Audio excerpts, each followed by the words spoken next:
Hello, sétimo ano, how are you? Como é que vocês estão? Eu espero que vocês estejam todos bem.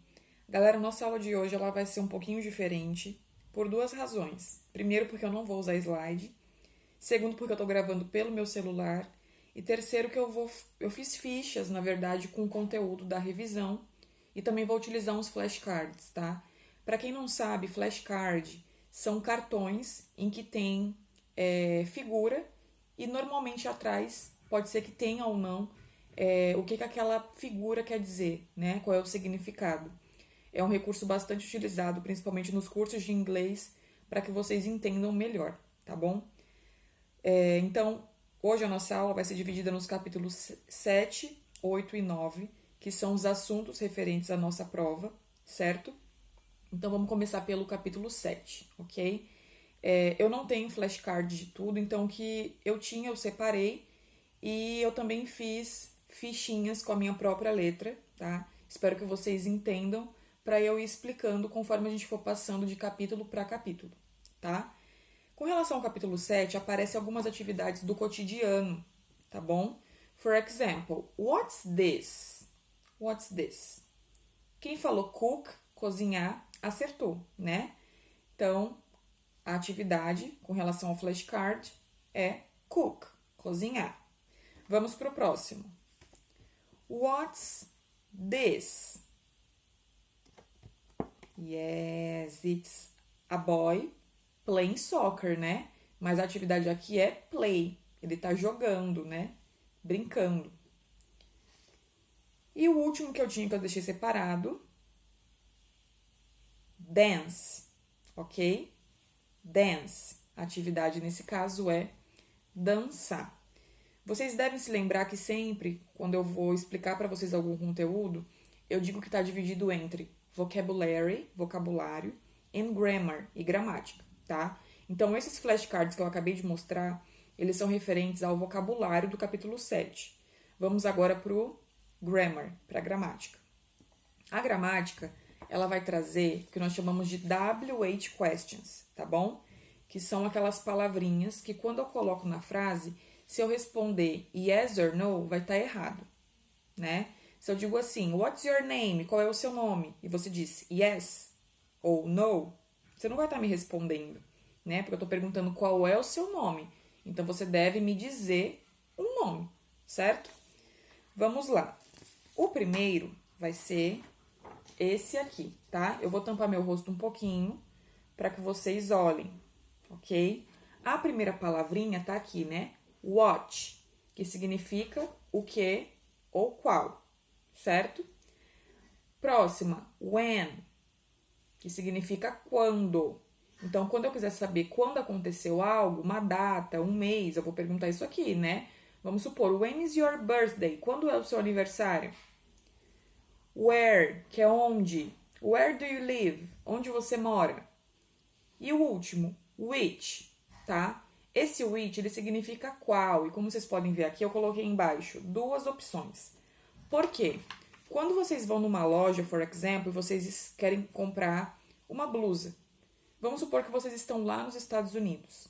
E aí, a atendente, né, a vendedora, ela vem com duas opções. Ela vai perguntar, which one?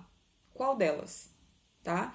Então, o qual, eu normalmente pergunto quando eu quero saber apenas um detalhe, mas o which é quando eu tenho mais de uma opção, certo? Ainda não acabaram os WH questions, vamos para a próxima lista. Aqui, tá dando para ver, né? O who quer dizer quem, então, who are you? Quem é você? O why, por quê? Why are you sad? Por que você tá triste? E o último que é o how, né? For example, how do you feel? Como que você se sente? Tá bom? Então, não tem como vocês fazerem essa nossa última prova sem saber o significado de cada palavra, tá? Façam igual eu fiz aqui, só que de tamanho menor. Ou então, se quiser fazer tamanho maior, também não tem problema, mas vocês coloquem a palavra em inglês e a tradução em português, certo? E agora, com relação ao Chapter 7, era isso, tá? A tia trouxe tanto as questões do vocabulário quanto de grammar, de gramática. Nós vamos agora para o Chapter 8, que falou um pouquinho sobre celebration, celebrações, né? E aí o livro, ele veio com algumas celebrações que vocês já conheciam e outras que são mais particulares, né? De algum ponto do mundo. Eu vou dar um exemplo. Aqui no Brasil, nós comemoramos Easter, né? A Páscoa. Nós comemoramos Christmas, Natal, né? Mas esses dois exemplos são comemorados ao redor do mundo. Então, eu vou dar um exemplo agora. Vocês já ouviram falar no feriado chamado Thanksgiving, em inglês? No. É um feriado que acontece nos Estados Unidos, em novembro, tá? Em November. I don't remember the day, eu não lembro o dia exato, mas eu sei que o mês é novembro. E ele celebra a questão das pessoas estarem agradecendo por tudo de bom que ocorreu na vida delas, tá? Na verdade, você não ganha presente, não é uma troca de presentes, mas é um feriado usado para agradecer sobre tudo de bom que tem acontecido. E esse feriado ele surgiu por conta de uma época que os britânicos, tá? Os nativos britânicos, os índios britânicos, porque não só existe índio aqui no Brasil. Então foi um feriado que, apesar de hoje ser usado nos Estados Unidos, ele começou no Reino Unido, tá? Na Inglaterra. Então os indígenas eles estavam passando necessidades, o plantio não estava indo bem, alguns morreram por conta de várias doenças. E os colonizadores, né, no caso o homem branco, eles ajudaram os índios nativos, né, a conseguirem viver aquela época de uma forma mais tranquila. Como? Ajudando eles a plantarem, né, outros cultivos, principalmente o milho, né. Então, talvez vocês até já tivessem escutado falar um pouquinho sobre a Ação de Graças, mas não sabiam até então muito bem o motivo desse feriado, né. É um feriado que não acontece aqui no Brasil, então ele é particular dos Estados Unidos, tá? E com relação ao grammar, a gramática, nós vamos falar um pouquinho sobre regular verbs, sobre verbos regulares no past simple, no passado simples. Vocês devem se lembrar que na nossa aula, a tia deixou bem explicado que quando eu quero conjugar um verbo no passado, esse verbo ele pode ser regular ou irregular. Professora, como que eu vou saber se ele vai estar na categoria de regular ou irregular? Estudando, tá? Infelizmente, não tem uma regrinha básica para eu falar, esse verbo aqui ele é regular, esse é irregular, né? Você vai ter que estudar a tabela e ver quais são os verbos regulares ou irregulares. Com relação aos regulares, como o próprio nome já diz, quer dizer que ele modifica pouco, tá? Eu vou dar aqui um zoom. Como vocês podem ver, são os que você vai acrescentar de, ED ou IED. Eu separei aí o que você vai acrescentar apenas de, o que você vai acrescentar ED e o que você vai acrescentar IED. O verbo dance, que é o primeiro, ele já termina com E e ele é regular. Então, eu acrescento apenas de. Como assim, professora? Vamos supor, se eu digo eu danço jazz. I dance jazz. Só que eu quero falar no passado. Então, eu vou precisar conjugar esse verbo no passado. I danced, que é o verbo que aparece depois da setinha, jazz. Eu dancei jazz. O outro exemplo, do verbo play. Percebam que play termina em Y, mas antes é uma vogal, a vogal A. Então, para eu colocar esse verbo no passado, eu acrescento ED. I play soccer. Eu jogo futebol. I played soccer. Eu joguei futebol. E o último, que é o study, né? Deixa eu ver se tá aparecendo, tá? O study, que é estudar, percebam que ele também termina em Y, assim como play, mas antes é uma consoante. Para eu colocar no passado, eu tiro o Y, acrescento IED. Então, eu estudo inglês. I study English. Eu estudei inglês. I studied, que é o que aparece depois da seta, English. Certo?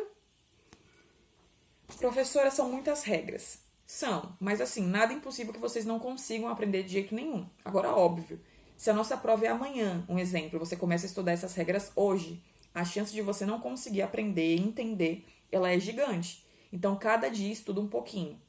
Os verbos regulares, uma vez que você entende que aquele verbo é regular, você consegue aplicar, se ele vai acrescentar de, ED ou IED, através da regra, né? O que talvez vocês tenham mais dificuldade é de lembrar como que vai ser a conjugação dos verbos irregulares, tá bom? Mas aí vocês vão estudando os que aparecem mais no livro, não precisa pegar aquela lista toda e decorar tudo, certo? Com relação ao capítulo 9, nós vamos ainda falar sobre verbos no passado, só que irregulares, tá? E o que foi falado um pouquinho com relação ao vocabulário foi sobre consumismo. Você se considera uma pessoa consumista, né? No sentido de adquirir, comprar coisas que você não necessariamente precisa, mas só mesmo por ter. Então, o vocabulário sobre o capítulo 9 era sobre consumismo, certo? Agora, com relação ao grammar, nós ainda vamos continuar falando sobre verbos, só que agora irregular verbs, verbos irregulares, tá bom? Por que o nome é irregular? Porque o verbo ele não segue regra nenhuma, certo? Ele é um verbo de um jeito quando está no presente e ele se modifica muito quando vai para o passado. Por isso que vocês vão ter que estudar mais até do que os regulares, tá? Professora, como assim? Vamos lá, ó. O verbo go é o verbo ir. Se eu digo eu vou para a escola no presente, I go to school. Eu uso esse verbo. Agora, se eu digo eu fui para a escola, I went to school.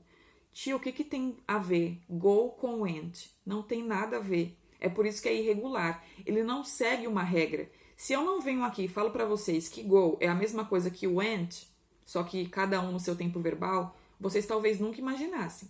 Por isso que tem que estudar. O outro já é um pouquinho mais parecido, que é o verbo ver, o verbo see. Eu vejo pássaros. I see birds. Eu vi pássaros. I saw birds. Certo? Verbo to be, que é o verbo famosão. Ele vai virar was ou were. Was quando o sujeito for eu, I, e he, she ou it, tá? Ele ou ela e o it que é para objeto, animais, etc. E o were para you, we e they.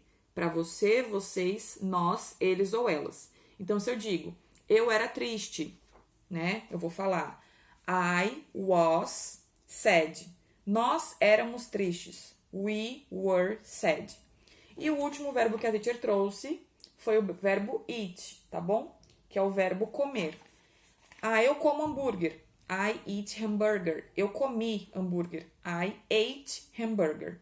Professora, como é que eu vou dar conta de aprender isso? Estudando, lendo e principalmente escrevendo. Eu, pelo menos, acho que a técnica de escrever, de escrita, ela funciona mais do que de leitura. Você só lê, nem sempre você consegue fixar. Agora, quando você escreve e lê depois, a chance de fixar, ela se torna muito maior, certo? Eu espero que vocês tenham entendido. Nossa aulinha de hoje vai ficando por aqui. Qualquer dúvida, podem me procurar, ok? Bye, bye!